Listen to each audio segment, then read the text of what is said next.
It had been the worst snowstorm in February that many could remember. The snow fell faster than the city could clear it away. Schools and roads had been closed for days. People were encouraged to work from home when they could. Important workers like hospital staff and police had to stay at their jobs. It felt like the entire city was on pause. For Jim and Linda's children, Emma, 13, and Tommy, 11, this February would be memorable for a long time. They missed 9 days of school that month. While it was too cold and snowy to play outside for long, they spent time reading, watching TV, playing games, and doing activities with their parents, who were also stuck at home. Overall, they had nearly 3 weeks of quality family time. Finally, the weather cleared up. The last week of February looked promising. Linda Carlisle and her husband Jim planned to celebrate their missed Valentine's Day on Friday with dinner and dancing at the Madison, followed by a night at a nearby hotel. This had become their tradition since they married 15 years ago. Linda had a new dress for the occasion, but decided to keep it a surprise until they went out. Their plans were set, reservations made, and a babysitter for the children arranged. On Wednesday, Linda told her best friend Dee about their plans, and suddenly, the plans changed to include 4 other couples they often socialized with. Linda knew Jim would be a bit upset that their special date turned into a group event, but she felt there was not much she could do as Dee took charge of the planning. When Jim got home, it was all arranged. The other couples thought celebrating together was a great way to mark the end of a tough February. What started as a quiet dinner for 2 at the Madison became a gathering for 10, with the other couples booking their own nearby hotel rooms. Jim felt disappointed, but it lifted a bit when Linda excitedly shared, "You'll get to see my Valentine dress. We'll enjoy dinner, dance, spend time with friends, and then leave early. We'll still have time together, and I arranged a late checkout. I have a surprise waiting for you when we get back to our room." Jim thought about the friends they would be with. He wasn't very fond of Dee Radford and her husband, Dave. Dee was Linda's best friend, but he found her a little controlling. He suspected she might not be completely faithful to Dave, but he wasn't sure if Dave knew about it. Jane Miles was also flirty, and Jim felt uneasy every time she gave him attention, even though she also flirted with others. Her husband, Phil, sometimes made comments that were not appropriate, especially after he had a few drinks. Gail Nolan and her husband, Bob, seemed to be a good match. Jim thought they might have an open marriage. He once stopped a conversation about changing partners by saying he believed that any cheating was still cheating, a belief that Linda backed completely. Jim's favorite couple was Tricia and Bill Easton. They showed real love for each other and respected their commitment. He enjoyed spending time with them. Friday afternoon, Jim left work early to take Emma and Tommy to his brother's house for a sleepover. He needed to pack for the night, take a shower, and get dressed before Linda came home. He often wondered why it took Linda so long to get ready after being at the beauty salon for a few hours. Linda arrived just as Jim was finishing his shower and led him to Tommy's room to get his clothes. She quickly packed a suitcase Jim had started for himself, which had clothes for coming home, a new outfit for later, and a few grooming items. "No need to pack anything else. I want to keep it easy," she told herself as she added a towel to keep everything together. Linda laid out the outfit she planned to wear that evening on the bed. Before putting it on, she admired herself in the mirror, feeling good about how she looked. She saw a woman in her mid-30s who appeared younger. Though she noticed a little extra weight here and there, she felt confident about her shape. Thinking about the evening ahead made her feel excited and hopeful. She knew Jim would love it as she looked in the mirror. She smiled at that thought, which made her look forward to the night even more. Next, she put on black stockings that had lace tops, which felt secure enough that she knew they wouldn't slip down. She didn't plan to wear a garter belt, so this was handy. The electric blue dress was shiny and smooth against her skin. It had 2 straps that tied behind her neck, showing a hint of her figure. The back of the dress had slits over each leg, allowing for elegance while still being respectful. Linda had thought about using some silicone covers for her dress, but she realized they might draw too much attention, so she decided not to wear them for the night. With one last look in the mirror, she added a touch of Jim's favorite perfume and adjusted her hair and makeup slightly. Taking a deep breath, she turned and opened the door. As always, Jim was ready to appreciate the reveal as Linda made her way down the stairs. This was another tradition for their Valentine date night that he truly enjoyed. Jim thought his wife was beautiful no matter what they were doing, but she always found a way to look even more special for their outings. When she came down the stairs, Jim felt like a goddess had appeared. She looked more stunning than ever, reminding him of the day she walked down the aisle to him 15 years ago. After she reached the bottom of the stairs, Jim finally found his words. "You look more beautiful than I've ever seen. How about we stay in tonight?" "Thank you. You look great too, but if we don't go out, we might hear about it later." "That's fine with me. I'd prefer to enjoy you all to myself tonight. Just remember, we'll keep it short and be back in our room soon. Now please grab the suitcase and help me with my coat." At the hotel, they checked in, left the suitcase in their room, and freshened up before heading out. Just as they were about to leave, Linda remembered something. "Wait a minute, I forgot something. Stay here." She quickly ran back, then returned. "All right, let's go for dinner." They walked out hand in hand, chatting about light topics that couples enjoy when they have a moment together. After checking their coats at Madison, they were led to their table. Other couples had already ordered drinks, and the waiter quickly took their drink order, letting everyone look at the dinner menu. Soon, their drinks arrived, and they ordered dinner, which they savored. Much of the talk was about the recent weather, stories of storms, updates about work and their children. As the band set up, the waiter cleared the table and asked if they wanted more drinks. When the band started playing, a few couples headed to the dance floor. Phil turned to Linda. "You look wonderful tonight. Would you dance with me?" Before Jim could say anything, Linda said, "Thanks, Phil. Tonight is special for Jim and me, so I'll be dancing with him." Smiling, Jim extended his hand. "In that case, may I have this dance?" With a bright smile, Linda took his hand, and Jim led her to the dance floor. After a few songs, they returned to their table. Some couples were still dancing, while Gail and Bob stayed at their table. Linda invited Gail to join her at the restroom, leaving Jim and Bob to talk. When they returned, the band announced a break, and everyone headed back to their tables or the restrooms. "We timed that well," Linda said as she and Gail settled back down. Linda moved her chair closer to Jim, took his hand, whispered something to him, and leaned in for a quick kiss. Their playful moment caught the attention of everyone at the table. Jim noticed that Linda wanted to keep something private from their friends. As the table shared laughs, he felt a small, soft item in his hand.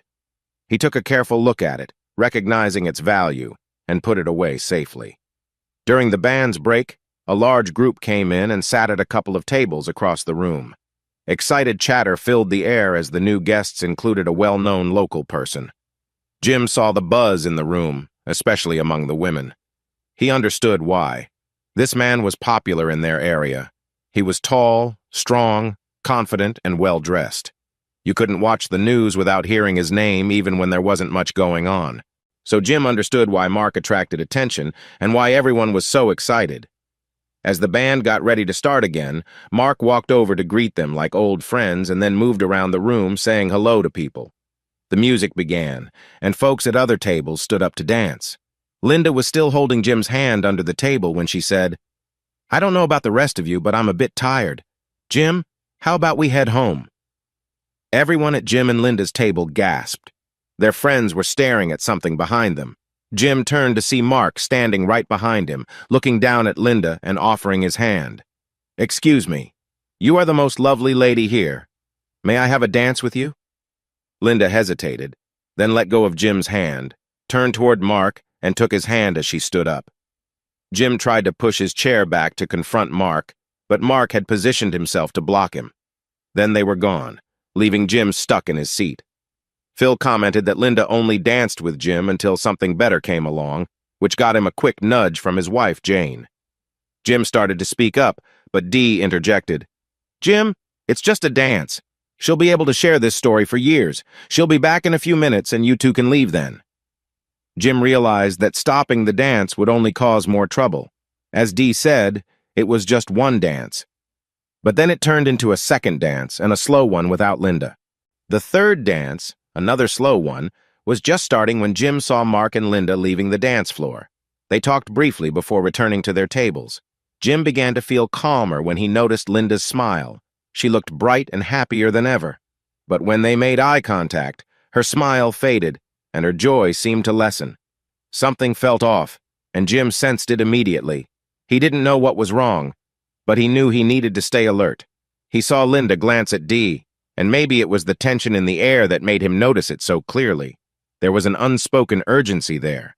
When they reached the table, Dee stood up quickly and said, "I need to run to the restroom. Linda, I think you could use a little freshening up, too."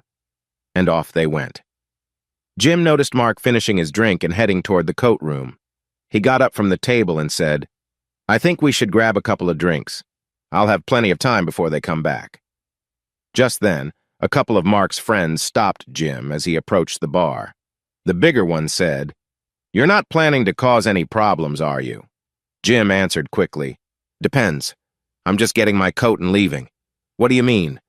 He waved to a couple of security guards by the bar. They waved back, looking a bit surprised. To Jim's relief, Mark's friends turned and went back to their table, deciding it would be better to help Mark rather than have a scene. After a short talk with the coat check girl, Mark went out the back door without Linda's coat.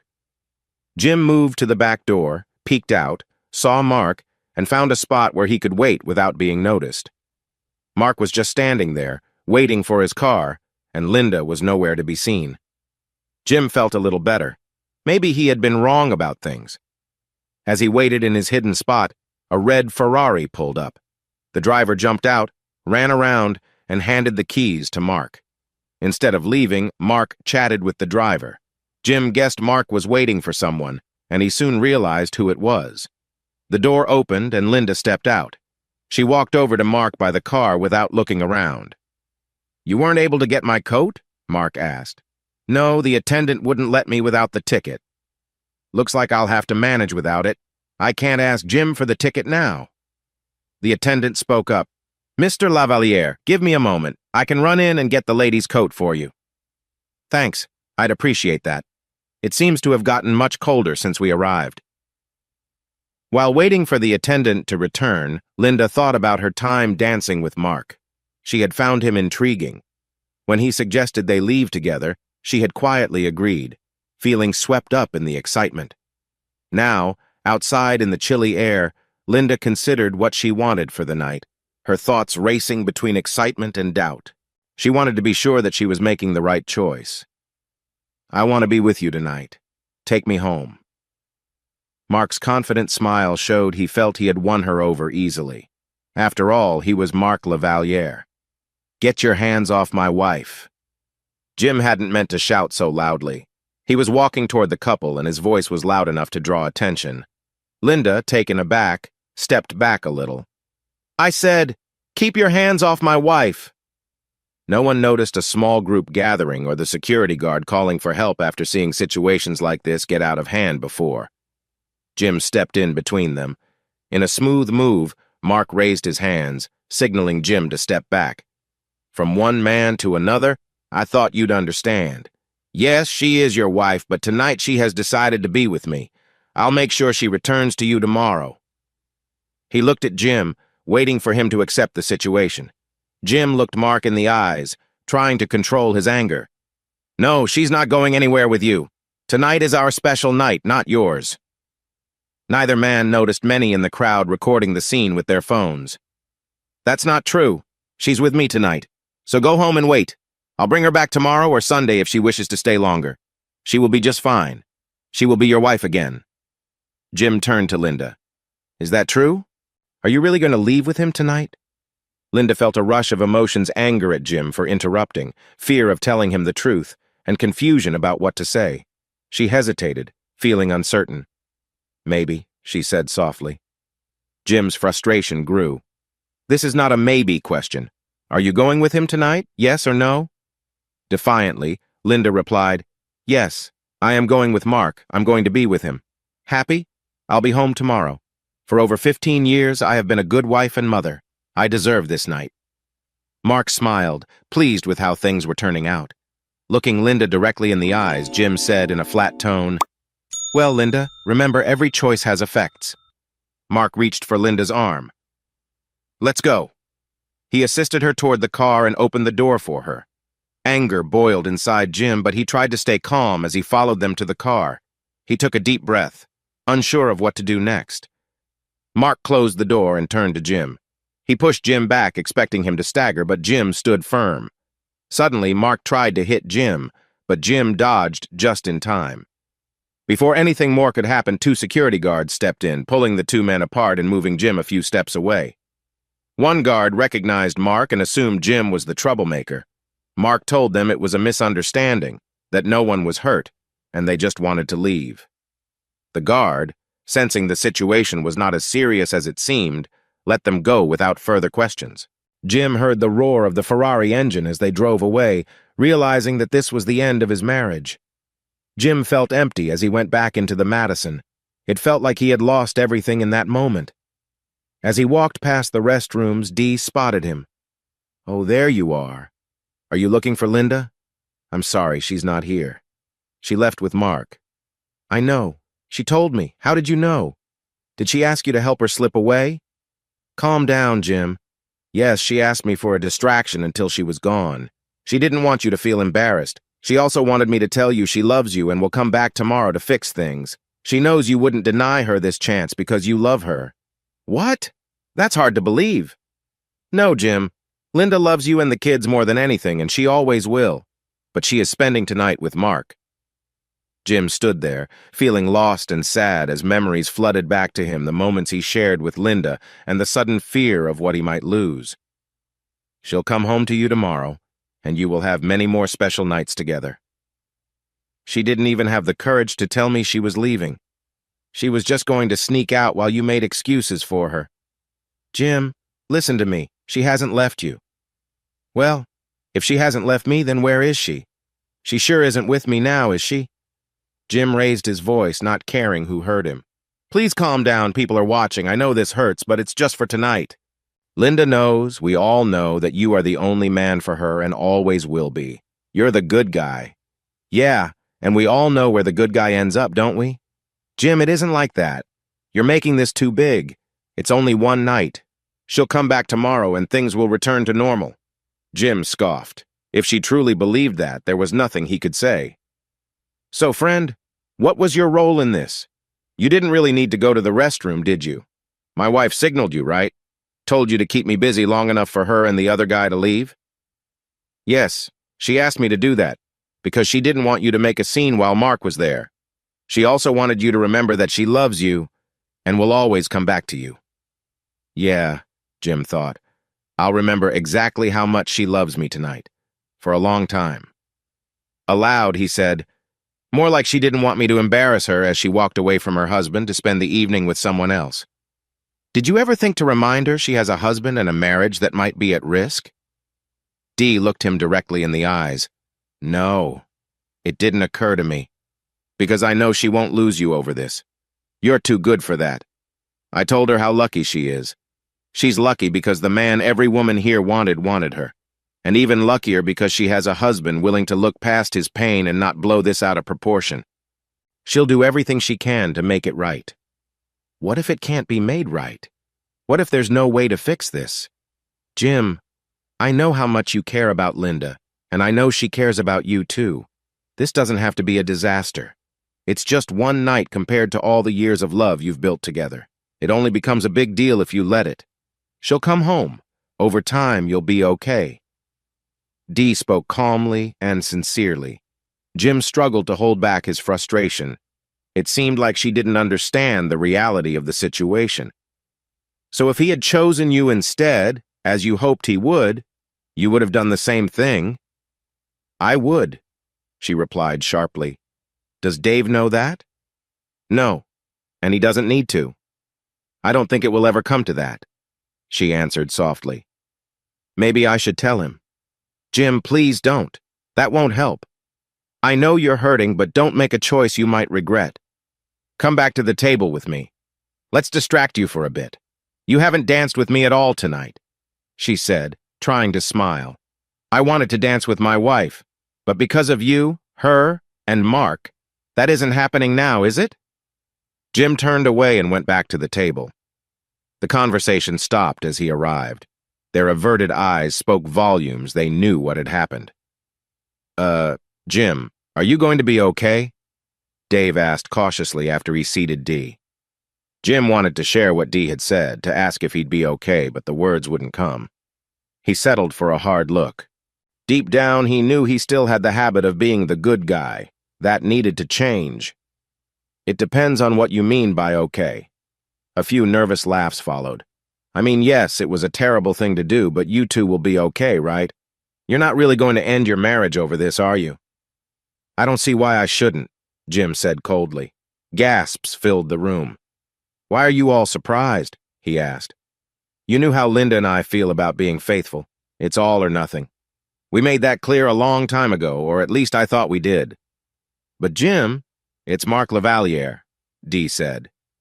Jim silenced her with a cold glare. So what? I don't care who it is.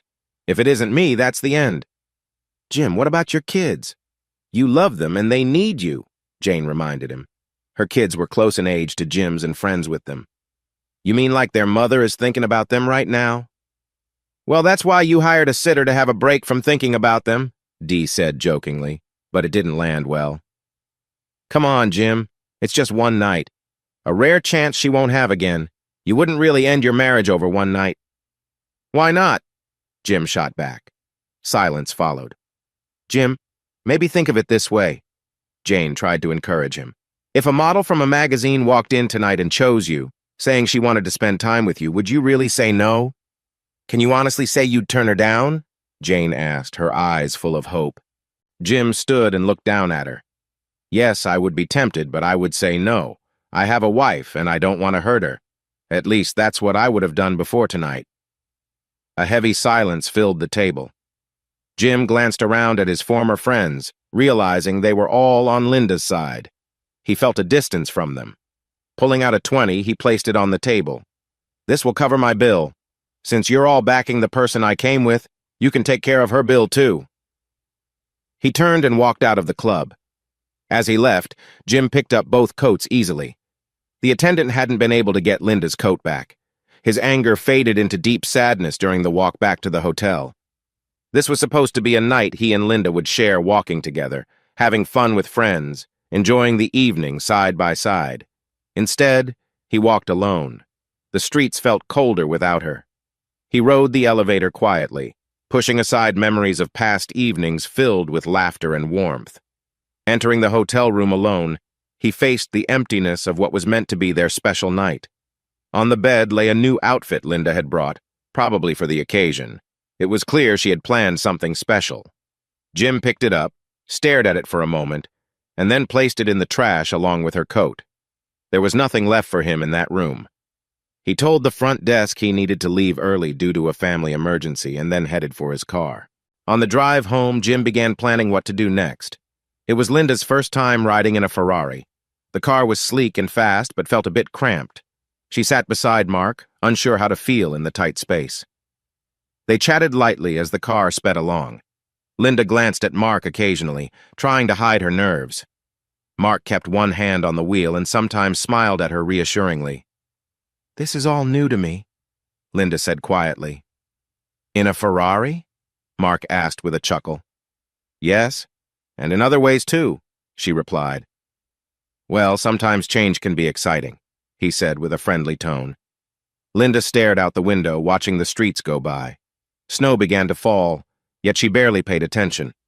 When they reached Mark's house, he helped her out of the car. They stepped into the garage, escaping the cold outside. As they entered, the lights turned on automatically, and soft music began playing in the background. Mark adjusted the thermostat to make the space warmer. The atmosphere was cozy and inviting. Still dressed for the evening, they began to dance slowly. The music had a soothing rhythm, and the closeness between them was clear. Linda leaned against Mark, feeling a mix of confusion and excitement from feelings she didn't quite understand. Mark moved carefully, giving her space but still being there for her. They swayed together to the music, feeling a quiet connection. It was an unusual moment that neither of them could fully grasp. After a while, Mark stepped back to take off his jacket. Linda, still unsure, looked around the room. They shared a long silence. What happened next was unspoken. Instead, they sat back on the couch, not saying anything for a bit. The feeling that had brought them close now shifted to thoughts and uncertainty. Outside, snow softly covered the ground. Only emergency vehicles were on the roads. I need to call Jim and let him know I'm stuck here and not sure when I can get home. He'll be upset. I just hope he can't go out and do something we'll regret, Linda said. Mark perked up at her words. He's not someone who could cause trouble, is he? I wouldn't have approached you if I thought that. Dee never mentioned he'd be an issue. Don't worry. He's a good man, the best husband ever. He's never been hurtful and hardly ever raises his voice. But we agreed on what could happen if trust is broken. I wanted to make things right, but now I can't if I can't get home this morning. Where's my phone? I need to call Dee. Maybe she can help figure things out. Linda rushed upstairs to grab her phone and called Dee. Hey, girl, what are you doing up so early? Or did you not sleep at all? Welcome to my world. Dee sounded lively. You should have seen Jim after you left. He looked upset and defeated when he got back to the table. Now spill the details. Listen to me, Linda said in frustration. We're snowed in. I can't get home. What am I supposed to do? Well, that's a situation. I see 3 options. First, don't tell him and let him worry until he's happy to see you when you get back. Second, call him and explain what's going on and hope to fix things. Or third, just enjoy your time here while you can. But judging by Jim's mood last night, if you choose option 2, you might need some extra help to make it right. What if this snow lasts longer than a day? I really don't know. You're in uncharted waters. I'll help as much as I can, but you should know I'm the one he blames for your being here. Not sure you want my assistance. You might be right. What should I do? I care about him a lot and can't imagine losing him, my marriage, or my family. Mark, who had been listening, chimed in. Just relax and enjoy your time. Jim will be upset, but he'll get over it soon. Turning to Mark, Linda added for both him and Dee's sake, everyone has a limit. I might have already crossed a line I can't come back from. Goodbye, Dee. I don't know if I'll be able to see or talk to you again. Linda paused to think about what to do. With a sigh of determination, she quickly dialed Jim's number. It rang, but she only got a message saying the phone was off. She then sent him a text. I know I said I'd be home today, but we're snowed in and Mark can't take me back. I don't know how long I'll be here. Love you. Linda stared at her phone, hoping Jim would reply soon, but there was no response. The lights flickered twice before the power went out completely. Mark smiled at her as she set her phone down. How about I put on some clothes, grab some wood from the pile outside, and we can build a nice fire. We can take out a couple of blankets and relax in front of it. Mark went upstairs and came back a few minutes later dressed in sweats.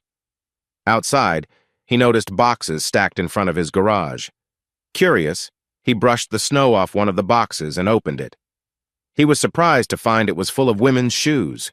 He grabbed a load of wood and went back inside, dropping it in front of the fireplace.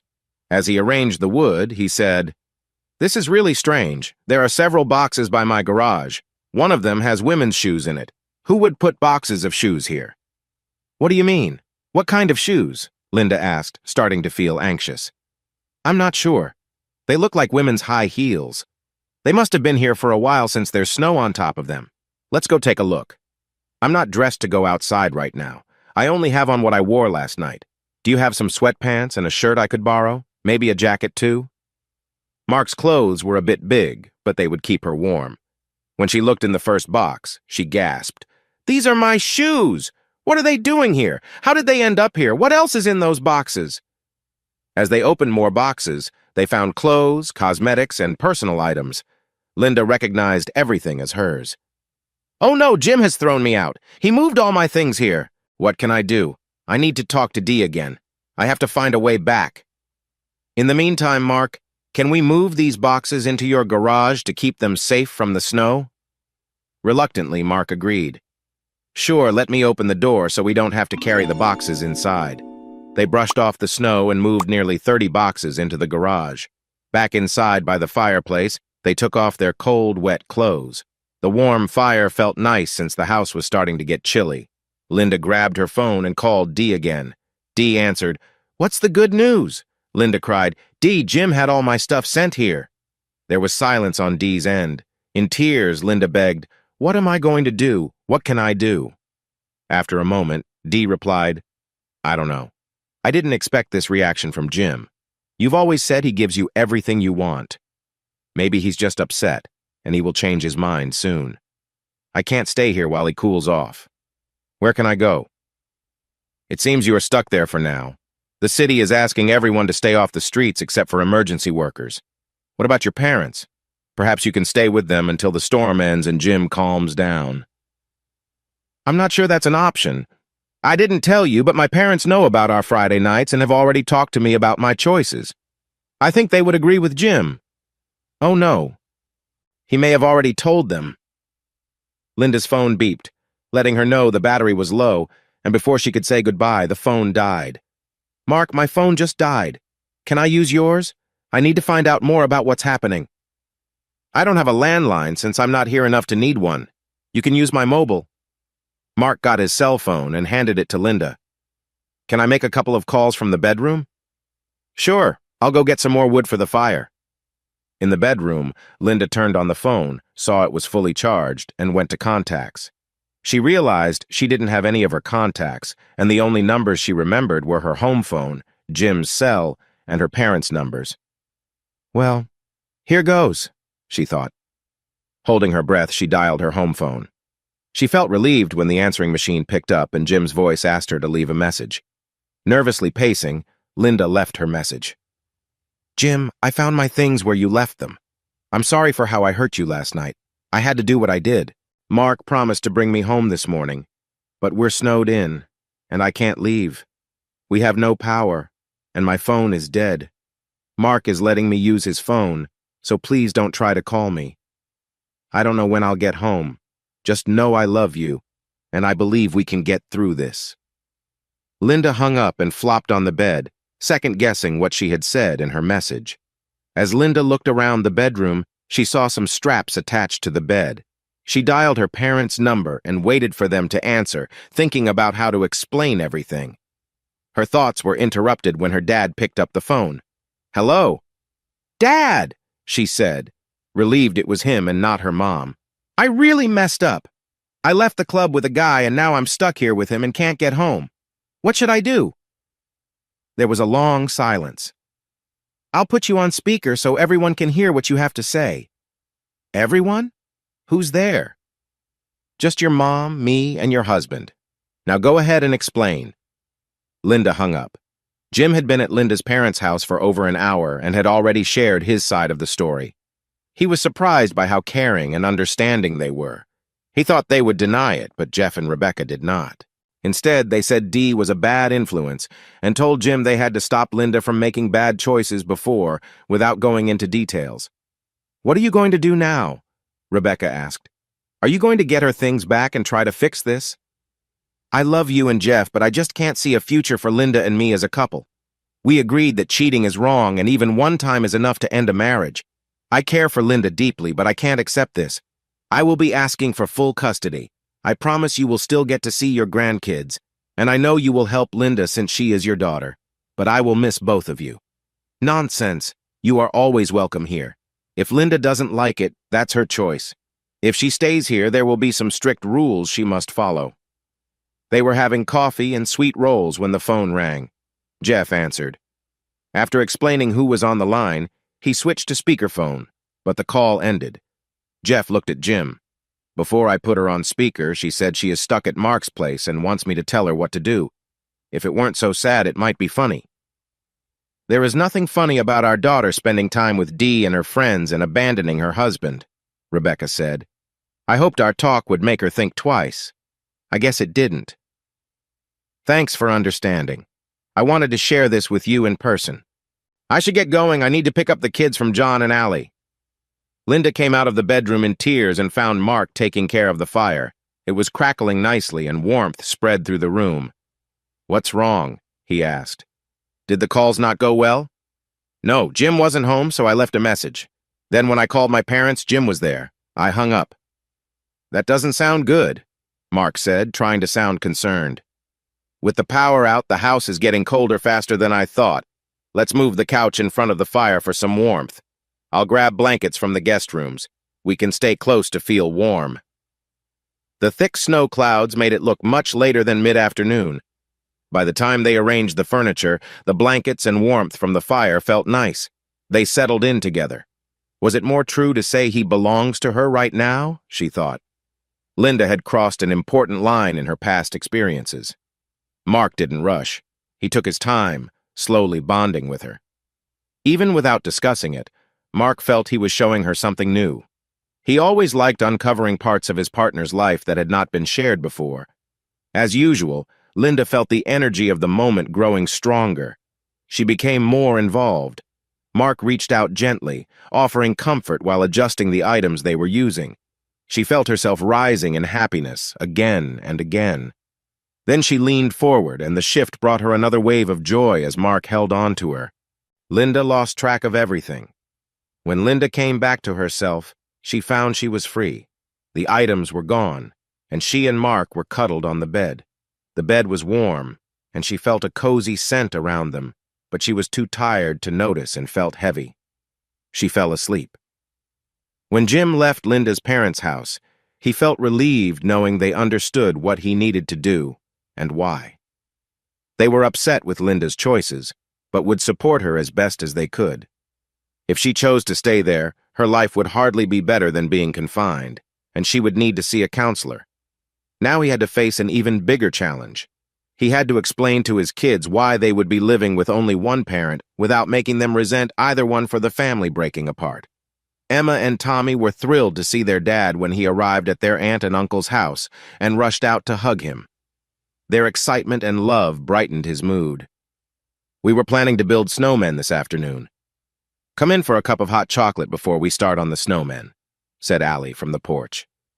They all came inside, shook off the snow from their shoes, and gathered around the kitchen table to talk about who would build the best snowman. They split into teams. Emma wanted Jim on her team, and Tommy picked John.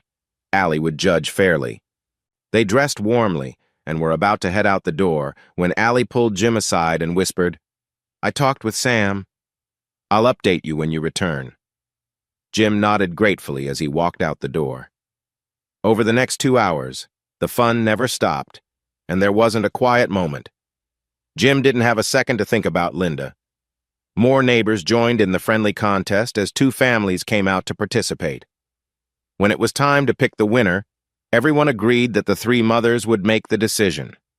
It was a tough choice, but Emma's snowman took first place because she wanted it to hold one of her dolls. Soon, everyone was laughing and enjoying themselves as they sat around the table drinking hot chocolate again. "Tommy, why don't you take a warm bath in the hall bathroom and put on your pajamas? Emma, you can use the master bathroom," Allie said. The 2 kids protested, but Jim intervened, and off they went. Once they were alone, Jim asked John, "Have you talked to them about Linda and me?" "No, I wouldn't know how to bring it up." "I don't know either." "Do you have any idea what your next step is?" "Only in a general way. I can't see any other option but divorce. We've always agreed cheating is not acceptable. I just can't believe she did this and showed such disrespect for me." "Do you think someone influenced her? Or maybe she's not thinking clearly?" "No, that's not it. She looked right at me and said she was leaving with him, and I had no say in it. I think Dee and Linda's friends have been swaying her." John just shook his head. About that time, Emma came into the kitchen and jumped into Jim's lap for a big hug. Allie followed her, smiling widely. "I'm going to start dinner. You are all staying the night, right?" Jim nodded. "That would be great so we don't have to go out into the snow at night." Dinner was nice, but Jim barely touched his meal while Emma and Tommy ate like they hadn't had anything to eat all day. After dinner, John said, "We rented 5 movies knowing Emma and Tommy were coming over. They've seen all but one. Maybe we can watch that as a group." The kids cheered loudly in agreement. "I'll get everything ready, and you and Allie can clear the table and chat," John said. "Thanks, John. Allie, I'll take the dishes to the kitchen, and you can start loading the dishwasher." Once the dishwasher was loaded and running, John asked, "What did your friend find out about her lawyer?" "Not much. I told her about your situation and said you're a really good person who doesn't deserve this. The lawyer is named Karen Newsom. Sam said she's a good person and doesn't tolerate cheating. Sam also mentioned that your chances of getting custody might be challenging, but since Linda left so publicly, that might help. That's what I was hoping for." Sam said instead of just giving you Karen's contact information, she will call her and see if she will talk with you. I told her you would probably be here tonight but would likely return home tomorrow. Sam didn't make any promises but said she would try. Jim, I know you don't want to go through a divorce. I'm just sharing information so you can make the right choice. Yes, Allie, I understand and really appreciate your support. Both kids were asleep on the sofa when the phone rang at 8 o'clock. Allie answered it quickly. She handed the phone to Jim and signaled John to help her get the kids into bed. They didn't come back. Hello? Jim said into the phone. Hi, Jim, this is Karen Newsom. One of my former clients asked me to speak with you so you could find out about your options concerning a divorce. Hi, Karen. Yes, my wife left me in a very public way to spend the night with another man. His name is Marc Lavalier. She seems to think she can do that. Oh, so that was you, Karen said, interrupting him. I don't see anything but divorce in our future. What do you mean that was me? Didn't you know videos of your argument and your wife leaving with Mark are going viral on social media? No, I had no idea. This might sound selfish, but I was hoping you would choose me to handle your divorce. After a moment of silence, Karen added, Oh, I'm sorry, that wasn't professional. Let's start fresh. Is that okay? Sure, let's start over. Hello, this is Jim. Hi, Jim, I'm Karen. I'm a lawyer who focuses on divorce cases. I understand you have questions. Let's begin with the fact that I will be getting a divorce.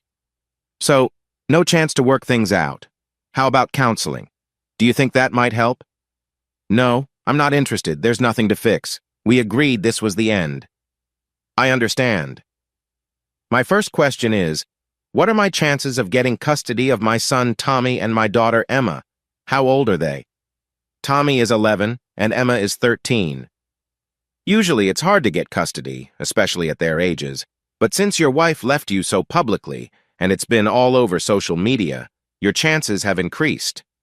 If you can show that you're a good parent who can care for them, your odds will improve more. It won't be easy, but you can be hopeful. How complicated is this going to be, and how can I best protect my children? It depends on your wife. I would suggest listing irreconcilable differences to keep things low-key. We could consider a more serious claim as a negotiating tool. You might have to agree to some counseling. I don't think counseling would help, but if needed, okay. How long does counseling typically take? That varies by judge, and they often work with help from the counselor. The conversation went on for over an hour. There were no big surprises. How do we start the next steps? Someone asked. I suggest you go online to cancel your shared credit cards, if possible, pay them off, and separate half of your shared assets into new accounts in your name. Think about how you will divide up the home. Keep a record of everything you do. We need to track every cent. I've already paid off and canceled our shared credit cards. I think the house and furniture should go to whoever gets custody of the kids. I've also taken her personal items out. Good. Where did you put them? I sent them to Mark's place. Karen burst into laughter. That's a new twist. I will need to think about it to see if there's any downside. But I love it. I want to hear all about it. Jim shared how he had Linda's things delivered to Mark's place. She interrupted him a couple of times for more details. When he finished, she said, That's wonderful. I'll be telling that story for years. I think we've covered everything. Please stop by on Monday and give me a retainer so we can get started officially. I will have the paperwork ready soon. Do you know where you might go yet? No, but I hope to know by the time I reach your office on Monday. As they were ready to end the call, Jim asked, I know it's a long shot, but do you have any advice on how to talk to my kids about this? No, it's hard, and I can't offer ways to make it easier for them or for you. Best of luck. Once the call ended, John turned off the lights and went to bed. He was surprised at how easily he fell asleep. Sunday, Jim slept better than he thought he would. He woke up to the soft sounds of kids playing. He got up and made his way to the kitchen. Hey there, sleepyhead, Allie teased. Here's your coffee, strong and black, right? Jim nodded his thanks. I made some pancakes for the kids earlier. There are a couple left if you want them warmed up. John had to go to the store for eggs and bacon if you'd rather wait for him. Pancakes sound perfect. Allie warmed the pancakes and served them with butter and syrup. While watching him eat, she asked, How did your talk with Karen go last night? It went as well as I could have hoped.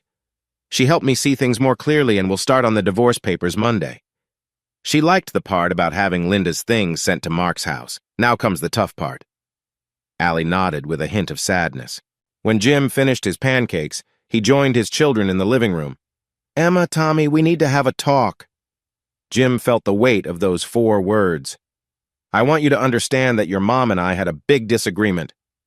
We will be going home soon, but Mom will stay with one of her friends for a while. What did you argue about? Emma asked. We had different views on her going out Friday nights and the people she goes out with. Will she stay with one of those friends? Emma wanted to know. I'm not sure where she will be staying. How long will Mommy be gone? Emma asked. I don't know. It might be quite some time. Linda took a moment to herself, trying to hold back tears. Maybe my phone has enough battery to make some calls while it charges. Linda hurried to the bedroom where her phone worked as long as it was plugged in. Mom, Linda said when her mom answered. Hello, Linda. What can I help you with? Linda felt a chill through the phone. Mom, I know I've messed things up badly. I know you're upset, but I need your help. Could Dad rent a truck and come to pick me up? Linda cried. Yes, we are disappointed in you and your choices, but you are our daughter. Jim told us what happened, and that he had your things delivered. Where are you? Linda felt ashamed. She didn't even know where she was, but her husband did. Tears streamed down her face. Covering the phone, she asked, Mark, what's your address? She told her mother the address. And where should we take your things? Mom, I don't know.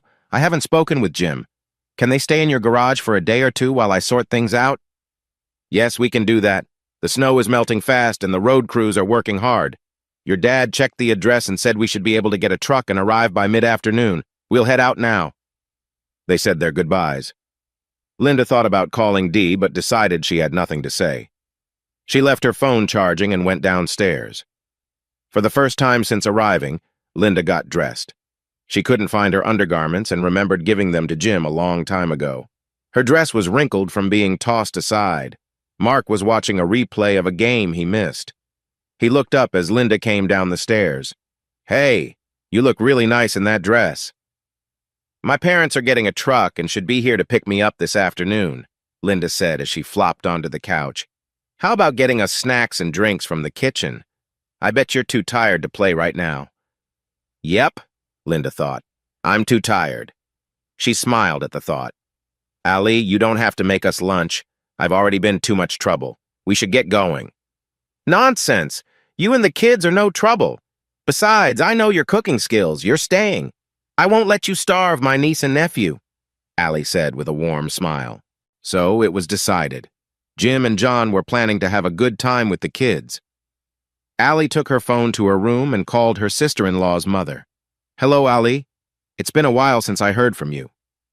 Hi, Rebecca. I'm sorry it's taken so long, but I need to talk to you about Jim and Linda. Yes, we know. Jim visited us yesterday to update us. Good. So I'm not sharing news you don't already have. That's right. We've been aware that there was an issue for several months. We are very disappointed in Linda's actions. We stepped in when we saw her with her friends, but we didn't expect this. What are your plans now? As upset as we are with her, she is still our daughter. We will let her stay with us for now. That's good. At least she will have support. Actually, Jeff and I are on our way to pick her up from Mark Lavaliere's. Do you know where Jim is? We couldn't reach him to let him know we were coming. He's here right now. He probably has his phone off. How are Emma and Tommy? Do they know what is happening? They're fine. Jim told them Linda will be staying with a friend for a bit. I think that is the best for them right now. I agree. Do you have any idea what Jim will decide to do? I'm pretty sure he is considering divorce. He spoke with a lawyer last night. I'm sad to hear that, but I can't really blame him. I would feel the same way if Jeff did something like that. I understand, Allie replied. Do you think talking to someone could help them? If they are open to it. I don't see how it could hurt. Do you know anyone who could help? No, but I will see what I can find. Sounds good. I need to go now. We're picking up the truck. Please keep in touch. You too. Allie sat quietly, thinking about how Jim and Linda could work through this and stay together. Once again, she called Sam. "Hey, Sam, thanks for recommending Karen Newsom. She talked to Jim last night and had a long conversation." "Yeah, she called me this morning, really excited to thank me and ask about Jim. She saw a video of Linda leaving Jim at the club online and wanted to reach out to him. I think she will do a great job with him. She really believes in loyalty in relationships." Laughing, Ali asked, "Do you know a good counselor? I'm not sure if couples counseling will help, but Jim might need help moving forward." "I'm sorry. I don't know anyone good. The couples counselor we saw just wanted us to move on without really addressing the issues. I wouldn't recommend her. That's not what I need. Thank you." Allie hung up the phone. Maybe counseling wasn't the best idea after all. She knew Jim would not be open to a counselor like the one Sam had seen. She thought about how much she cared for both of them and how much she wanted to see them happy together. She just didn't understand where things went wrong. She didn't want either of them to feel hurt, but she couldn't see a future where they were together. This made her sad, not just for them, but for the whole family. A knock on the door brought her back to reality. She noticed tears were coming down her face and quickly wiped them away as John walked in. "We're starting to get hungry downstairs," he said, noticing her red eyes. "Hey, what's wrong, sweetheart?" "Nothing. Just thinking about Jim and Linda. I care about them so much, but all I see in their future is pain." "I understand," John said softly. "Should I make sandwiches for lunch?" "No, I'll be right down. Just give me a minute to splash some water on my face." A few minutes later, Allie poked her head into the kitchen and asked, "What kind of sandwiches should I make? Who wants soup with theirs? Lasagna will have to wait until dinner." The kids were more excited about the meal than the adults. It helped lift everyone's spirits. The talk flowed easily as they ate. In the early afternoon, Mark and Linda heard a truck pull up outside, followed by the doorbell. Mark didn't move to answer the door. "That must be your parents here to pick you up. You go out front and show them the garage door while I open it so you can load your things," he said. Linda walked outside and led her parents to the garage as it opened. Her father opened the truck, and they all started loading boxes. It didn't take long, but Mark stood silently by, watching without helping. No one said anything until all the boxes were in the truck. Linda suddenly remembered her phone was still upstairs on the charger. She rushed past Mark to get it, but paused for a moment to see the mess in her room. Feeling overwhelmed, she hurried down the stairs and into the garage. As she went past Mark, he reached out as if to say goodbye. She pushed his hand away but noticed her dad stepping toward Mark. "It's okay, Dad," she said. "I'm looking forward to seeing you again," Mark said loud enough for everyone to hear. Linda climbed into the truck between her mom and dad. She dreaded the conversation during the drive back to her parents' house. Soon she realized the silence was even harder because she was stuck talking to herself, and she was being harsher on herself than her parents would have been. By late afternoon, John's house was filled with the smell of lasagna. Even Emma and Tommy were curious about it. Allie assigned tasks. Emma and Tommy set the table, Jim made the salad, and John picked out a bottle of wine. Allie took 2 big casserole dishes out of the oven and put in a long loaf of French bread. The plates were filled and emptied quickly. Seconds were offered and enjoyed. While the adults cleaned the kitchen, the kids watched another movie. "John, Allie, I really appreciate your help this weekend. I need to go home and get things back to normal for the kids and me. We need to sleep in our own beds, wake up at the usual time, go to school, and go to work. Life is going to be different for a while, but we all need as much stability as we can get." Ali replied for both of them, "Jim, you, Emma, and Tommy are always welcome here as much as you need. We understand you need to handle what you can since the next few weeks will be tough. We care about you, and will be here whenever you need us." Jim saw tears in Allie's eyes and felt his own eyes getting wet. Jim walked to the doorway and called to his kids, "Guys, pack up your things. We need to get home before it gets too late." They hurried around gathering their things. "Jim, I made a second pan of lasagna for you to take home. It's ready, so you just need to heat it in the microwave. Don't forget to have a salad or some veggies with it." "Thanks, but that's enough for 2 meals." After saying their goodbyes with hugs, Jim left with his children. On the drive home, everyone was quiet. Jim wondered if Emma and Tommy were also thinking about what the future would bring. When they got home, Jim reminded them, "Tomorrow is a school day, so you need to shower and get ready for bed. If you hurry, we can watch some TV before bed." That was all it took. They hurried upstairs. Tommy was the first back, flipping through channels to find something for them to watch. Emma walked quietly into the kitchen where Jim was putting away the lasagna. Surprising him, she asked, "Are you and Mom getting a divorce?" Jim turned from the sink and Emma ran to him for a hug. A quick thought flashed through Jim's mind, and the truth came out. "I'm afraid so, sweetheart." Tears streamed down both their faces as Jim added, "But we both love you, and we will always be your parents." "Why? Why can't we stay together as a family? Does Mom have another friend?" Wow. Where did a 13-year-old learn all this? Jim thought. Out loud, he said, "Let's just say your mom and I have realized we don't feel the same way about each other as we did when we got married, and I believe everyone will be happier if we don't live together anymore." Is that why Mom goes out on Friday nights without us? Straight to the point. You're very perceptive, Jim thought. Yes, that's part of the problem, but I'm not sure if it's the cause or the effect. Either way, there's a lot of sadness. Do you dislike Mom? No, sweetheart. I love your mom a lot. That's why I'm feeling this way. I will miss her just like you and Tommy will. But we've changed so much over time. If you still love her, why can't we all stay together? Jim smiled at his daughter's innocent thinking. There are adult things going on that I'm not ready to talk about with you and Tommy yet. Let's just say there are some matters love alone can't fix. You mean, is she with someone else? I know I'm not ready to share details about my life with my 13-year-old daughter. I really don't want to say anything that might make you feel bad about your mom. So she left. That's why she's not here, right? Are you really going to let me dodge that question, knowing I won't lie to you? You know that's an answer, right? How did you become so wise? Jim asked with a small smile to lighten the mood.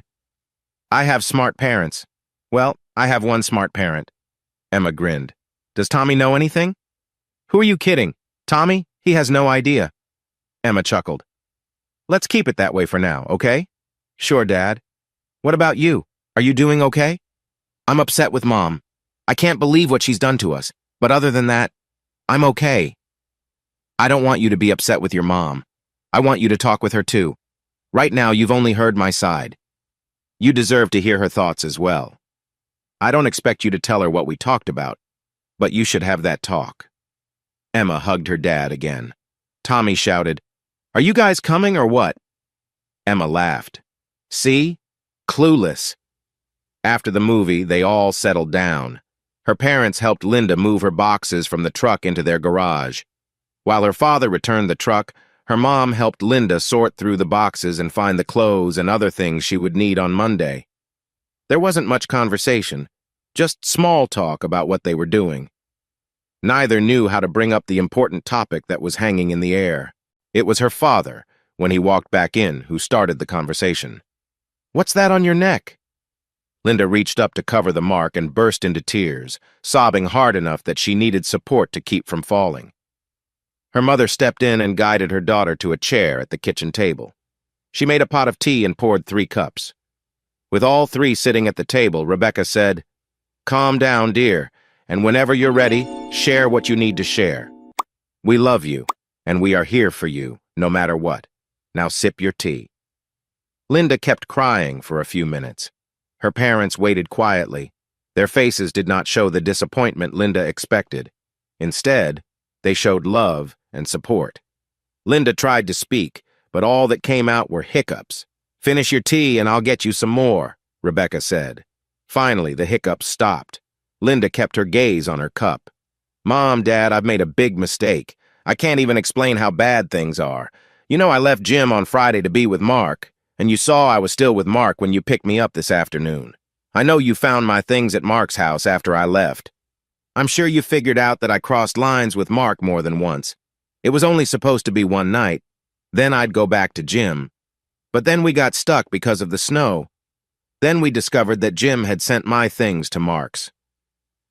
Dee said Jim would be upset but thought he loved me enough to let me have that one night. She said it could even help my marriage. Dee told me that when her husband Dave finds out she's been with someone else, he's upset for a week or two. But then she shows him all the love, and he forgives her. Dee told Mark about how I felt and that I was going to the club with Jim. Dee knew Mark liked the attention from being with a married woman while her husband was around. Everything was in place. We all played our roles, except Jim. He confronted us as we were leaving. Jim stood up to Mark. Mark hit Jim once. Things could have gotten really bad. I believe Mark would have hurt Jim, but 2 security guards stepped in and broke it up. I left with Mark. You can imagine what happened next. I'm too ashamed to talk about it. I did let Mark put a temporary tattoo on my neck. I thought it would wash off, but I found out it lasts a couple of weeks. Oh, I've ruined everything. Jim hates me. He's already kicked me out. My marriage is over. My kids will blame me. Linda broke down in tears again. Her parents exchanged looks, surprised by how honest she was and how she could say so much without falling apart. Moving closer, Rebecca wrapped her arm around Linda and said, There. Now that we've talked about this, we can start to heal. Let's get you a nice warm shower and then to bed. Her mother took Linda upstairs, helped her get what she needed for her shower, and then tucked her into bed. Linda fell asleep as soon as her head hit the pillow. Downstairs, her parents sat back at the table. Rebecca started the conversation. That was hard. Did you record it? Yes. I wasn't sure it was a good idea, but we can always delete it later. There wasn't really much new information. I think we should keep it for now. I don't know how it could ever help, but who really knows what the future will bring? Jeff set his phone down. Do you think they have any chance? I doubt it, but we can't tell Linda that. You're right, Jeff replied with a heavy heart. When she feels a bit better, we should encourage her to get tested. Yep. After Linda and her family left, Mark quickly edited the videos he had taken and packed up a box with all the toys he and Linda had used that weekend. He didn't bother cleaning them, just put in a USB drive and a short note for Jim. Jim, Linda had a great time with these toys over the weekend, so we thought you both might like to keep them as a memory. The videos on the USB might help if you need to learn how to use them. The tattoo on her neck shows that she's connected to me. Next time we get together, we'll make it permanent. Thanks for letting me spend time with her. I'm looking forward to our next meeting. Mark arranged for a courier to pick up the package and send it to Jim's workplace the next morning. Monday, getting Emma and Tommy ready for school went smoothly. Everyone was dressed, fed, and out the door on time. Jim arrived at work half an hour early as usual. He checked his calendar for upcoming meetings, looked over his open projects, and cleared his inbox. He also checked his team's calendar and noticed no one had any time off scheduled this week. While he was finishing this, Gary knocked and entered. Whenever you're ready, can you stop by my office? Jim nodded. Sure, I'll be there soon. Great, bring your coffee. Then Gary left. 10 minutes later, with a coffee cup in hand, Jim knocked on Gary's door. Close the door and take a seat. Thanks. I'm not surprised to see you here this morning. I know you work hard, but after Friday, I think you could use some time off. You're right. I went over everything this morning. I can move or hand off tasks to take the rest of the week off with little issue. Is that okay? Of course, not a problem at all. Is there anything else we can do for you? I'm not sure yet. I'm still sorting through everything. I don't mean to pry, but if you want to talk, I'm here. I've known you and Linda for a long time and consider you both friends. If you need someone to listen or share with, I'm here. You already know a lot. Since our talk on Friday, I've learned they got stuck in the snow. It's not surprising. The storm was really bad. I think she's staying with her parents. How are the kids? Emma and Tommy, right? Yep, they're doing okay, I guess. I told them Linda was with a friend. Emma questioned me about it. Jim couldn't believe how wise a 13-year-old could be. He smiled and added, She even told me Tommy doesn't have a clue. Kids really do grow up fast. Changing the subject, Jim asked, Have you seen the videos online? No, but I shouldn't be surprised. Everyone seems to be recording everything these days. What's out there? I haven't looked yet, but my lawyer said that my argument with Mark is all over the internet. I need to see how it looks, but I'm not sure I want to. Could you take a look and tell me what you think? I'd be happy to check it out and let you know. Then you can decide if you want to see them. Why don't you officialize your time off, postpone your meetings, and reassign everything else? I'll get you some links before you leave. Then you should go home. Thanks. I have a meeting with my lawyer at 11 o'clock, so I'll be here until about 10:30. I need to get some new locks on my way back. Jim returned to his desk. Just as he finished getting ready for his week away, Mike, the mail person, arrived with a box. A courier just dropped this off for you. Since it was an overnight delivery, I wanted to give it to you right away. Thanks, but I wasn't expecting anything urgent. Wait, I'm leaving for the week, so I might need you to take this to someone else. Jim opened the box but was taken aback by what he found inside. He pulled out a note, read it quickly, and put it back. He noticed Mike was blushing while trying to act normal about it. Mike was relieved to leave when Jim said, "I won't be sending this to anyone else." In his hurry, Mike almost bumped into Gary. "What was that all about?" Gary asked. Jim tilted the box for Gary to see. "Who's that from?" Gary asked. "Take a guess." "No, don't bother. It's from Mark." "Oh, here's a list of some sites with videos. They all show the same thing, but from different angles. From what I can tell, you come off looking good. It looks like Mark tried to hit you but missed. You don't need to watch them. You were there, and I doubt you need to see it again. They might help your lawyer, but you said she has already seen them. She seemed quite pleased with them. She thinks they could help with the custody case. Yeah, I can see why. She can't deny she's leaving with Mark, and in some videos, you can hear parts of your talk with her." Gary chuckled. "I bet your lawyer would love to have that box too." "I guess you're right." "And Mike was with you when you opened it, right?" "Yeah." "So he can vouch that you haven't changed anything in it." "Oh, I get what you mean. Good idea. All right, just clear out and go see your lawyer." "Okay, I'm on my way." The sun shined brightly when Linda woke up, all by herself. This was the first time in a long time she had slept alone. Thinking back, she realized it was the first time since her marriage that she had a night to herself, except for Jim's business trips. Tears started again as she curled into a ball. Rebecca, her mother, had been checking on her from time to time, wanting to let her daughter rest as much as she could. This time, hearing Linda's soft cries, she knocked on the door. "Come down for breakfast." "I'll be right there, Mom." "I called your work to let them know you were feeling unwell." "Thanks, Mom." Linda slipped on a robe, washed her face, and headed downstairs.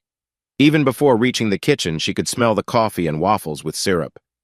Her dad was at the table, sipping coffee from his mug with an empty plate in front of him.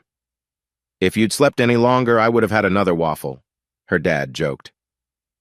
Linda poured herself a mug of coffee and added a little milk. Just as she sat down, her mom placed a big steaming waffle in front of her. Her dad slid the butter and syrup closer. Her mom joined them with her own cup of coffee. As the butter melted on her waffle, Linda poured syrup over it and said, "I think we need to talk." Her mom replied, "We do. Do you want to start or should I?"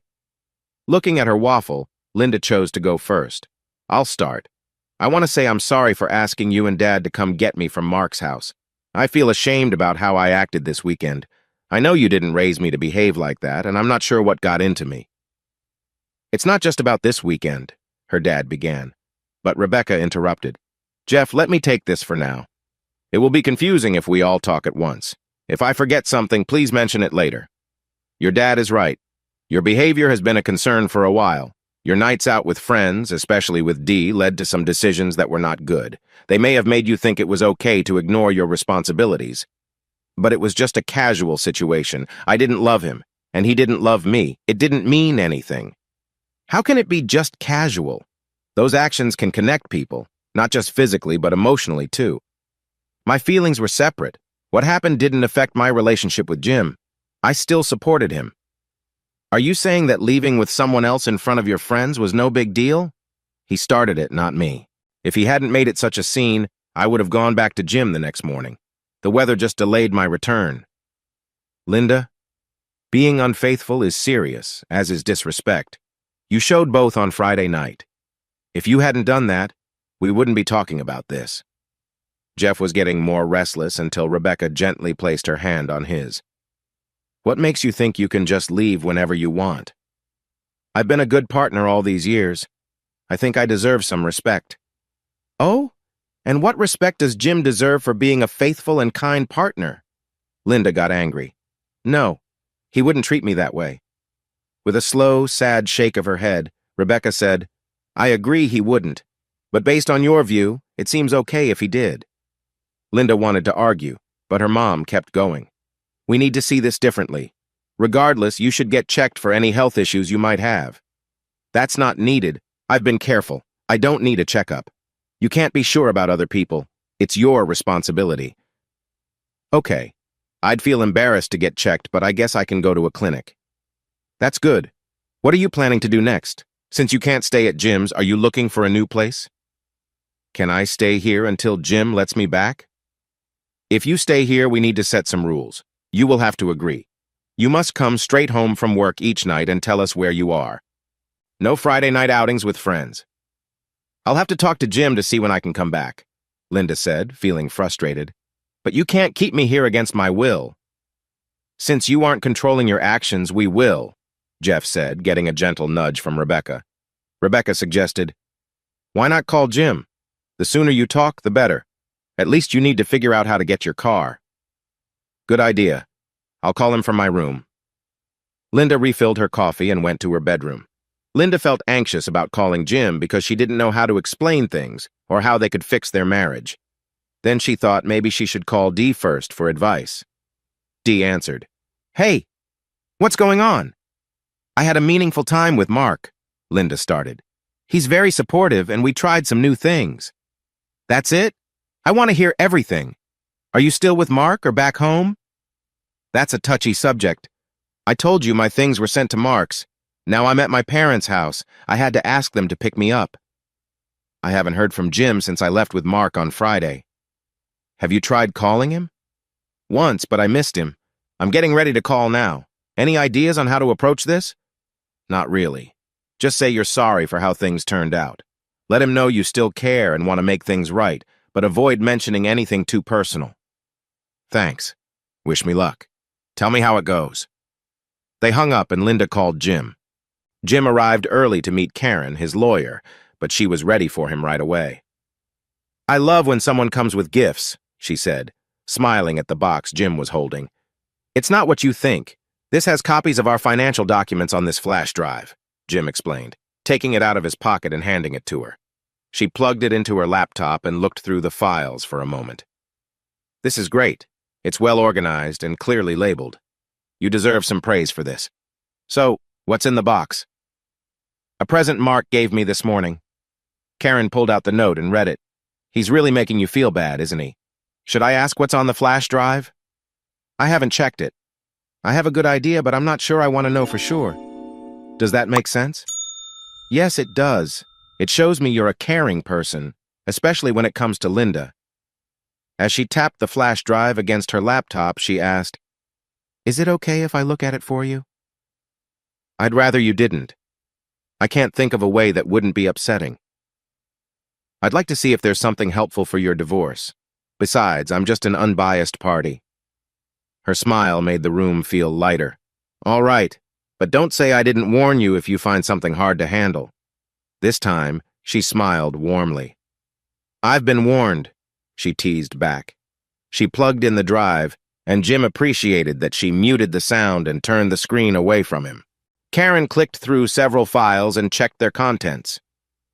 You might want to look at these when you're by yourself. They wouldn't be suitable for your children. I don't usually suggest it, but you might want to have a drink while you watch. With your permission, I'd like to make a backup copy for the divorce. Yes, please go ahead and make a copy. Can I take pictures of the box and the note inside? Of course. Do you think Linda is aware that Mark sent you this? Last Thursday, I wouldn't have believed it, but today I'm not sure what she could do. What are your plans with all of this? I doubt I can get anything from Mark. He might not care since it's too late for any action, but it might help with custody, and just the idea of this being shown in court could speed up your divorce. Jim nodded. It's a shame we can't get Mark. I'd really like to hold him responsible. As I always tell my clients, don't act out of anger. If you do, you could lose custody. What happens next? I'll start working on your paperwork. How about coming by Wednesday afternoon at 4:30 to go over everything? I'll be there at 4:30. Do you know where and when you'd like her to be served? Not yet. I need to check some things. I heard her parents picked her up from Mark's, and I believe she stayed with them last night. If she goes out with friends, I think it would be best to serve her at the club in front of everyone. Laughing, Karen replied, I like your thinking. Just then, Jim's phone rang. He checked the screen and turned it so Karen could see it was Linda calling before answering on speaker. Hello? Jim, I'm really sorry. Where are you? Can I come over so we can talk? I don't think we have anything to talk about. Your actions last Friday made things clear. Besides, I just left my lawyer's office and I'm not going home yet. There was a loud cry before the call dropped. Jim and Karen exchanged glances and started laughing. Well, Karen, how about letting me take you to lunch? It might help keep things honest. I usually don't let clients buy me lunch, but since I want to keep things clear, I'll admit I like you. Lunch sounds like a good start. They left the office together. Rebecca heard Linda's cry from downstairs and rushed up to check on her. When Rebecca entered the room, Linda was sitting up, tears on her cheeks. Between sobs, Linda said, He was with a lawyer. Rebecca sat next to her and hugged her, trying to comfort her. On his way home, Jim felt better. He had enjoyed talking with Karen at lunch. They shared several interests, and their conversation felt easy, even without mentioning Linda. He stopped to buy new locks for his doors. Once home, he moved Linda's car from the garage to the driveway and changed the garage code. Then, he spent the afternoon replacing the door locks. He finished just in time before Emma and Tommy were due home from school. Instead of calling Linda to let her know her car was out front, he called Jeff. Hey, Jeff. Hey, Jim. Jim was surprised to realize he had things bothering him that he needed to talk about with a therapist. He turned off his computer, put the flash drive away, and went upstairs to bed, checking in on the kids' rooms along the way. He loved seeing them sleeping peacefully. Once in bed, sleep came slowly as thoughts from the day raced through his mind. Finally, exhaustion took over, and he fell asleep. Linda cried herself to sleep. Tuesday meant back to work for Linda, so she woke up early. Rebecca had breakfast ready by the time Linda got to the kitchen. Linda ate her breakfast and got ready for work. As she was leaving, her mom reminded her, Don't forget to come straight home from work tonight. Yeah, Mom. I remember. And she left. Jim got the kids off to school before settling down with his coffee to watch Linda's videos, this time with the sound on. The sound mostly showed that Linda was enjoying herself. 8 hours later, he had watched 9 of the videos. The conversations were mostly unclear and included some quick comments. He appreciated it when Mark added some surprises. He noticed that he did not hear any negative comments about himself. In fact, his name was not mentioned at all. He hid the flash drive to finish it on Wednesday and started getting dinner ready for the kids. Thanks for the lasagna, Allie, he said in the calm house as he put it in the oven to heat up. At work, Linda shared stories from her girls' night out. Her friends wanted every detail. She couldn't recall everything because much of it felt like a blur, but she shared enough to keep them entertained throughout the day. They ended up not finishing much work and would be behind tomorrow. Jim felt happy when Emma and Tommy finally got home. Their presence filled the house with noise, making it feel more alive. They talked about their day over dinner. Tommy did well on his spelling quiz, and Emma solved a math problem on the board in front of her class. These moments were ordinary, but they felt important to Jim. He sent them to their rooms for homework and called Jeff. Hey, Jeff, can you talk now? Sure. What do you need? This is more for Linda, but would she like to say good night to the kids? I'm surprised she hasn't called already, but I will suggest it. Another thing. I told them she was visiting a friend. Tommy believes it, but Emma figured it out and asked if we are going to get a divorce. I didn't want to lie, so please let Linda know Emma might be upset. I can imagine that conversation will be tough for you. Thanks. It was hard. Emma thinks Linda is leaving, but I haven't confirmed that yet. I asked her to keep it a secret from Tommy. I understand and will make sure Linda knows. Also, can she call on the landline? Sure. What time is good? Any time before bedtime. I'll tell her now. Jeff called upstairs to Linda's room. Linda. Yeah, Dad? Jim just called and asked me to suggest that you call and talk to Emma and Tommy. How could I not have thought about them? What should I say to them? Linda wondered. Jeff shared what Jim had told him. 10 minutes later, Jim's home phone rang. Emma, Tommy, please get the phone. It's your mom. Jim could hear them rushing upstairs to answer. The kids had been on the phone for 15 minutes when he heard Emma's door slam. Tommy came downstairs and said, Mom wants to talk to you. Thanks, Tommy. If you're done with your homework, you can watch TV until bedtime. As Jim picked up the phone, he heard the television turn on. Emma sounded upset. He interrupted. Emma, you can't speak to your mother like that. I want you to say sorry to her. Your mom and I have our issues, but we both love you. Don't forget that. No, I won't. She's breaking apart our family. I'm really upset. Emma hung up, leaving Linda and Jim in a tense silence. Jim spoke first. I'm sorry you had to deal with Emma's anger. I hoped she'd be more understanding. I understand her feelings, Linda replied, trying to hide her emotions. I need to go, Linda said, then hung up. Allie and John were happy to take care of Emma and Tommy while Jim and Karen had dinner on Wednesday. They didn't focus much on the divorce during their time together. In fact, it was rarely mentioned. Jim couldn't explain why, but he felt growing feelings for Karen. He promised himself to stay true to his marriage and not act on those feelings. His principles guided him. Karen appreciated his honesty and respected him for it.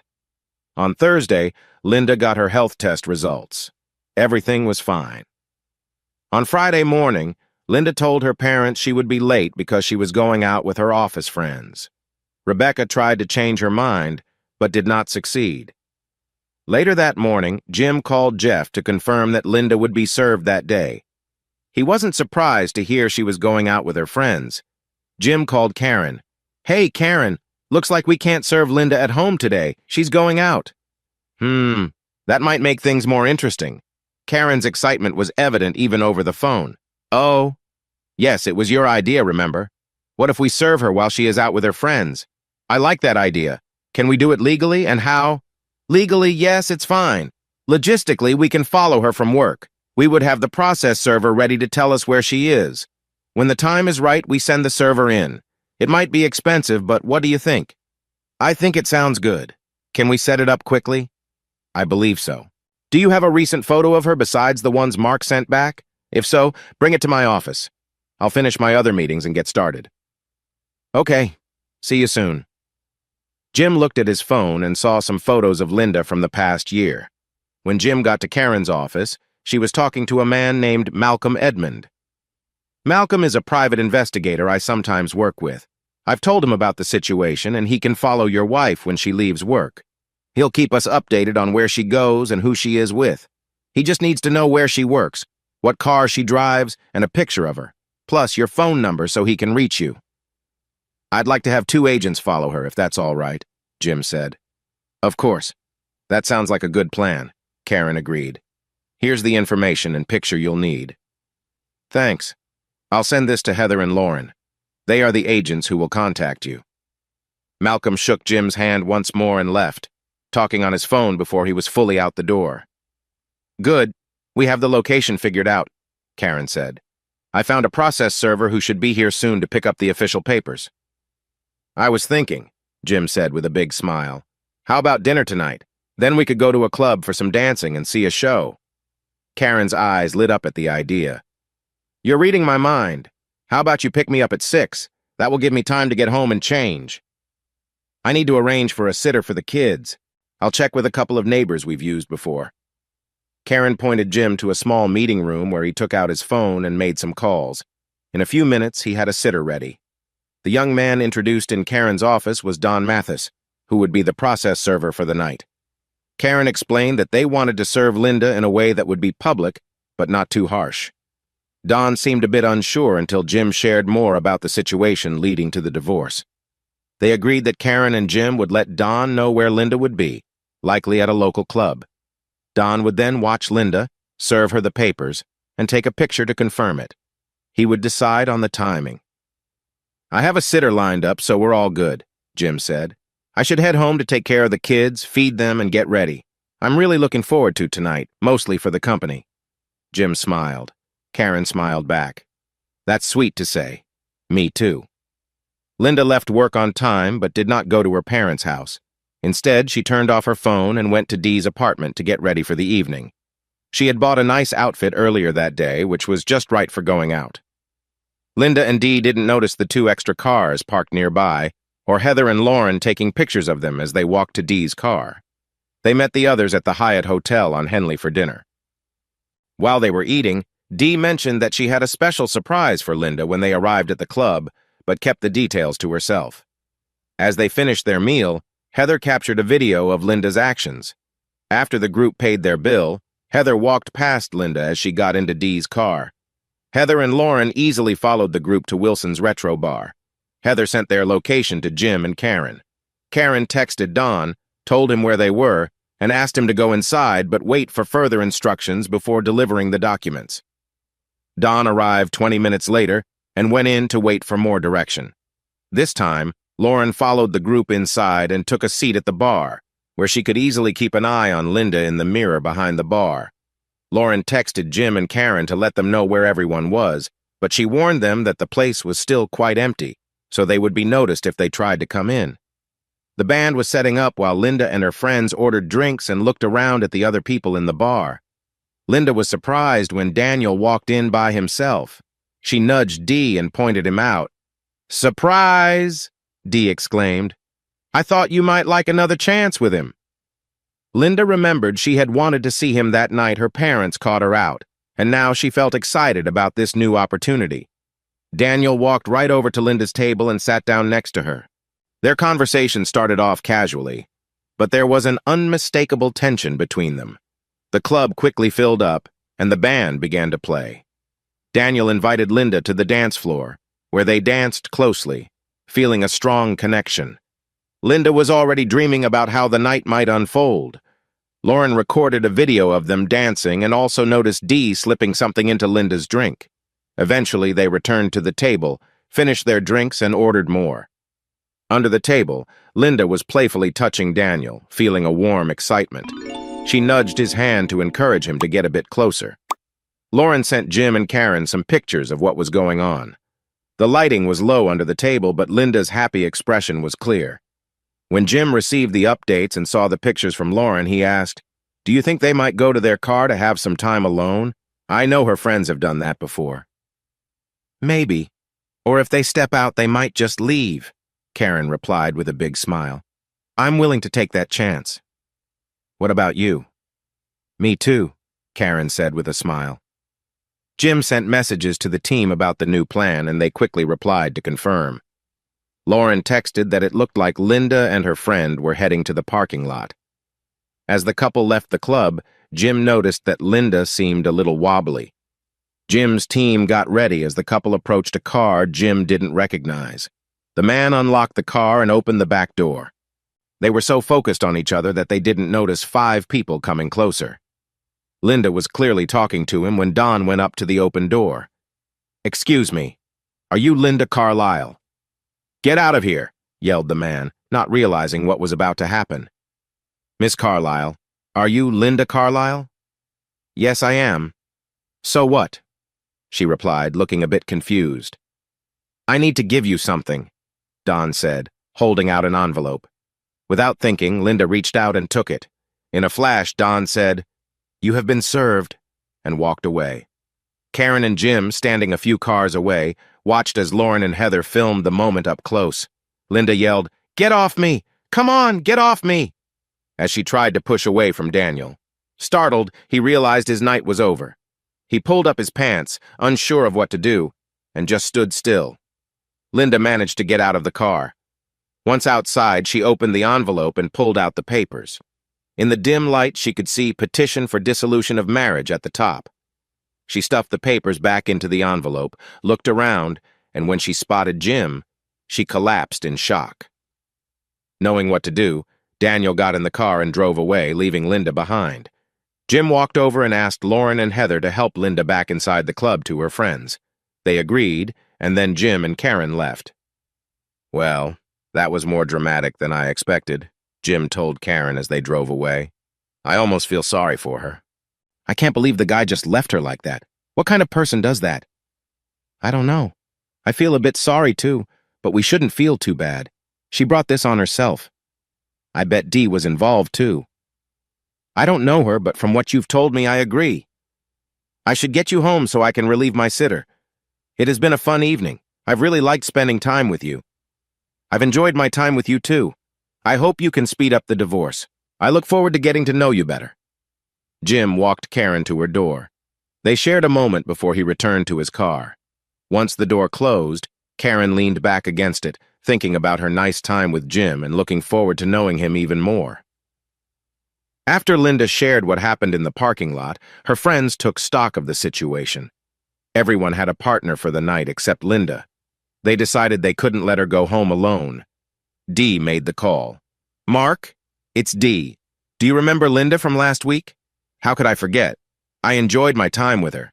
Well, she's available tonight if you'd like to see her again. She's feeling really down after her husband gave her divorce papers. I think she could use some company. Where and when? We're at Wilson's Retro. You know it? Sure. I can be there in 20 minutes if everything goes smoothly. Would it be all right if I call Linda's parents to let them know where she'll be? Of course. Can you put the call on speaker? I'd like to hear both sides. Jim called Jeff to tell him where Linda was going. Karen arrived while Jim was talking with Jeff. I should go upstairs to tell my kids what's happening. Would you like to come up and meet them? I assume you'll want to speak with them too. Yes, we will, but I need to get another officer to be there. We can't talk to minors alone. Jake made the call. Can we find a private place to talk? Asked the officer. The kitchen will work. Is it all right if I listen too? Karen asked. Who are you? Jake inquired. I'm Karen Newsom. Sorry, said Jim. Karen, this is Detective Jake Mallow. And how do you fit into this? Jake asked. I'm helping Jim with his divorce. Jake looked at Jim with surprise. You thought it was necessary to call your lawyer? She's not here as my lawyer. She's a good friend. Oh, just to be clear, are the two of you involved in something more? No. We've had a few meals together, and maybe once my divorce is settled, I hope we can start dating. I think it's fine for her to stay as long as she doesn't speak.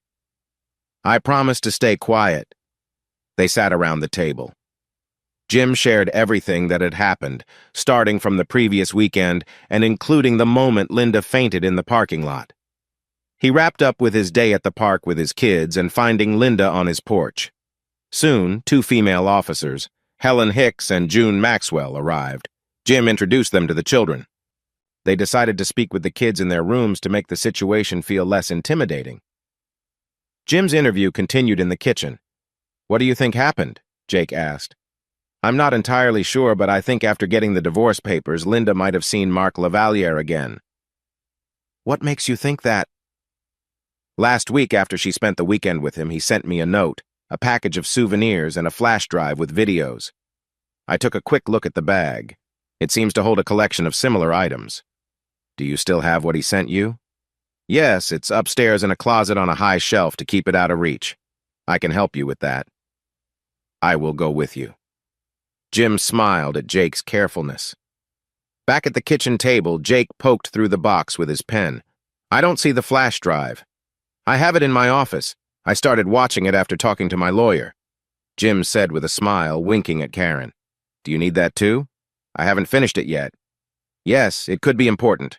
We'll return everything to you. Okay, let's go. I don't really mind getting it back. They returned with the flash drive. Any more questions? No, not right now. Karen spoke up. I would like copies of the new flash drives and photos of the evidence, as it may help with the divorce, child custody, and other legal matters. I can manage that. You'll need to stop by the precinct to request it officially. That works for me. Just a couple of quick questions for you, and then we're done. Can you confirm that you and Mr. Carlisle are not in a romantic relationship? That's a complicated question. Let me explain. I had never met Jim before he came to my office on Monday to hire me for his divorce case. We have had lunch and dinner a few times, not just for business. We were together the night his wife received the divorce papers. We planned it together. We have shared friendly gestures when saying goodbye, and Jim has not been to my house, and tonight is the first time I visited his. We haven't gone beyond those friendly gestures. However, I do feel attracted to Jim, and I think he feels the same. I hope that once his divorce is final, we will be together." When Karen finished speaking, it was hard to tell who among the three looked the most surprised. The officer cleared his throat. "I suppose that answers any questions about your relationship for now." The three officers had a quick chat, gathered all the evidence, and left. Once the five were alone, Jim introduced Karen to his children as his good friend. Emma gave a knowing smile, but Tommy just accepted her for who she was. Jim started, "We've had a busy day, and I know you have questions, so where do you want to begin?" Tommy spoke up first. "Who was that on our front porch?" "That was your mom." "Was she sleeping?" "No. They took her to the hospital to help her." "Why was she on the porch?" "I'm not sure, but I think one of her friends left her there." "It looked like she wasn't dressed." "No, she wasn't." "Why?" "I don't know." "Can we go visit her?" "We'll have to wait until she's feeling better, but yes, we will visit her." "Where has she been all week?" "She has been staying with your grandparents." "Why?" Jim sighed. He could no longer avoid the topic. "Your mom and I had a disagreement. She felt she had the right to do something, but I didn't agree." "Are you getting a divorce?" Tommy seemed to have some idea. "Yes, we are. I can't say it won't affect you because it will, but your mom and I both care about you and always will." "I saw those YouTube videos of you and Mark. Is Karen your new girlfriend?" Jim was surprised by the comment, but it made sense. Tommy liked sports, and the video had gained a lot of attention. "Right now, Karen is my lawyer and a good friend. After your mom and I are divorced, I do want to go out with Karen if she's interested. If she really cared about us, she wouldn't have done this." "I understand that you're upset, and that's okay," Jim said kindly. "We all have our challenges, and sometimes people make choices that hurt those they love. It doesn't erase the love that's still there, even if things feel different now." Emma wiped her tears and took a deep breath. "I wish things could go back to normal." "Me too," Jim replied. "But we need to focus on helping each other through this. It's hard, but over time we can find a way to heal." Emma nodded, her eyes still wet with tears. "Will we be okay?" "We will be okay," Jim assured her. "It might take some time and we may need to face some tough truths, but I'm here for you and your brother. We will get through this together." After a moment of silence, they looked back at the room where Linda was resting. Jim opened the door and saw Jeff and Rebecca talking softly. They turned to look at him, their faces showing concern. "Is everything all right?" Jeff asked. "We're just trying to help Emma understand," Jim replied, guiding her back into the room. "Let's give her some space for now." As they shared a quiet family moment, Jim knew this wouldn't be easy, but together they could find their way forward with love and support. "If she cared about us, she wouldn't hurt you like this. I know you hide your feelings, but I can see how much this affects you. That hurts both me and Tommy." It was a Saturday morning, a month after Linda got out of the hospital, when Linda called Jim. The kids were visiting their grandparents. "Hello," Jim said when he saw her number. "Jim, it's Linda." Jim wanted to hang up but held back. "Oh, hi, Linda. What do you need?" "I just wanted to let you know I've moved out of my parents' house. Dee and I are sharing an apartment since she and Dave aren't together anymore." "I'm sorry to hear that." "Sorry about what? Dee and Dave?" "No, I'm glad about that. Dave should have ended things long ago. But I'm sorry you'll be with Dee more. She isn't good for you." "I know. But I couldn't stay at my parents' any longer." "Why is that?" "I had to contact Mark again for some medical reasons. The health department needed him to share some information, and it seemed he hadn't made many friends lately." "I feel bad for him," Jim said, hoping his sarcasm came through. "I've received treatment and I should be okay. But there's more. I'm going to have a baby." "How did that happen? I thought you were taking birth control." "I was, but with everything going on, I forgot. I didn't settle in for a while, and by then it was too late." "I take it you don't know who the father is, then?" "No," Linda said quietly. What are your plans? I'm not sure. Abortion is not an option. Adoption might be, but I don't know if I can do that. I don't think I can manage taking care of myself and a baby. I don't know what to say. Are you going to say I got what I deserved? No, I'm not like that. Karen and I are doing well. We're exclusive but not moving forward until my divorce is finalized. Jim thought he heard a sad sigh on the other end. Linda, why did you call? You don't think there's a future for us, do you? No. I know that's too much to ask. I wanted you to tell the kids they're getting a brother or sister. Emma is always upset with me, and I don't want to face her. Okay. Let me know your decision. I'll figure out how to tell them. Epilogue. In the end, Linda had a miscarriage. Jim never had to tell Emma and Tommy. Emma accepted Linda's apology, and they began to rebuild their relationship. Jim and Karen kept seeing each other until Jim's divorce was final. They both felt that Jim's marriage vows were important, so they chose to wait before moving on. Jim proposed the day after his divorce was official, and Karen said yes. They were relieved that the kids were at their grandparents' house for the weekend because Jim didn't return home on Friday or Saturday night. Sleep was hard to come by. On Sunday, when Jim and Karen picked up the kids, Linda was there. Jim took her aside. I want to let you know that Karen and I are getting married. I'm not surprised. Emma has been telling me how close you two are. I wish you both happiness. I just wish I could have given you that happiness. With tears in her eyes, Linda hugged Jim, and he embraced her back. I don't know if you heard, but Mom encouraged me to see a counselor to help me understand my past and move on. I hope that helps you and brings you peace. Would you like me to leave while you share your news? Stay or go, whatever is best for you. Linda decided to stay. They announced their news and everyone was happy. Jim and Karen got married a month later. As for Mark, Karen never figured out how Jim could find a way to get back at him. 2 weeks ago, Mark made the mistake of pursuing a married woman. Sadly, the couple didn't leave quickly enough. The woman's husband found them while they were waiting for Mark's car. This led to serious problems. Mark, trying to get away, ended up facing his own troubles because of it. He learned an important lesson that he will remember for a long time.